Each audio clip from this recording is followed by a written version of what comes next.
Hi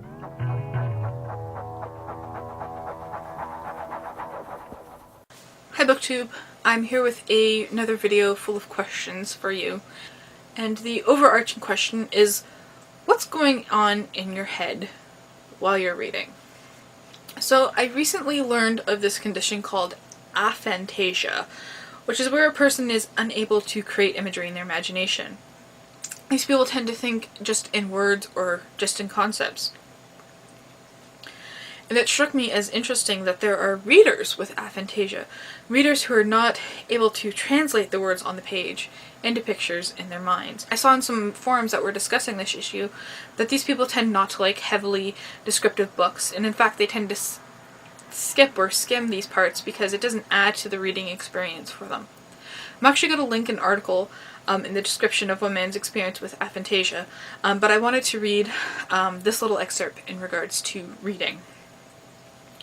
So he gives kind of like a pseudo quote from a pretend book.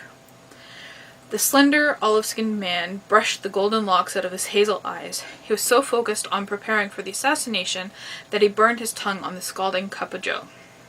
Hazelnut light cream. And then he explains, for him, that becomes, there's an assassin. And he says, I hurtle over paragraphs and pages, mowing down novels in one night, because while others make love to the olive-skinned assassin, I'm just effing his skeleton. And I thought that really kind of exemplified what I read about aphantasia and reading. And this got me thinking more about what's going on in your head while you're reading. Do you see a movie in your head as you read? Do you just gather meaning from words? Do you speak the words in your mind as you read them on the page? And this is called subvocalization. And how does this affect your reading? So for me there are different ways to approach reading, and I think without that self-awareness of how we are approaching reading, that self-awareness of how we think and imagine while reading really affects what books we do and do not like. I think self-awareness is a very important skill in every aspect of life, and I think we should apply this to reading.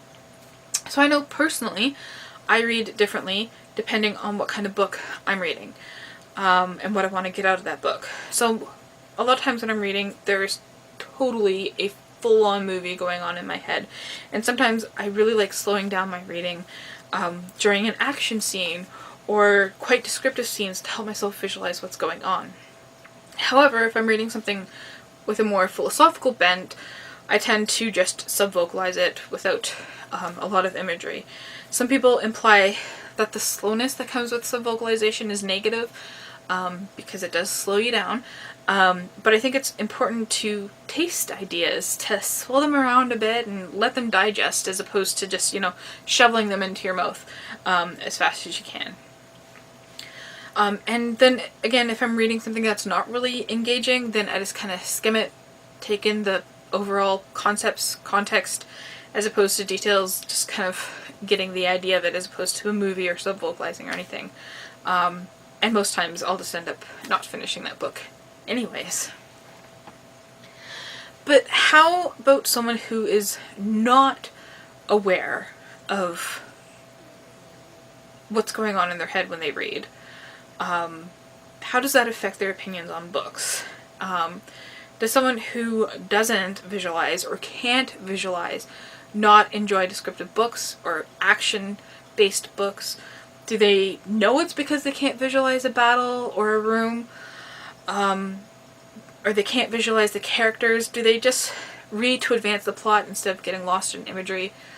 Does someone who doesn't subvocalize not like books that ask you to slow down and enjoy the details of the writing and the ideas? Are they aware that maybe if they subvocalized, that the beauty and rhythm of words might strike them? Are they more inclined towards plot-driven books, say, and don't like philosophical moments or character-driven narratives? So I want to ask you this question. How do you read?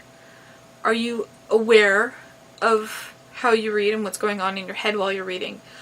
Do you purposefully visualize or subvocalize, or is that completely unconscious and out of your control? And do you think how you read and what's going on inside of your brain while you read affects what you like and don't like in books? So those are my questions to you. Let me know what you think in the comments, and thank you for watching.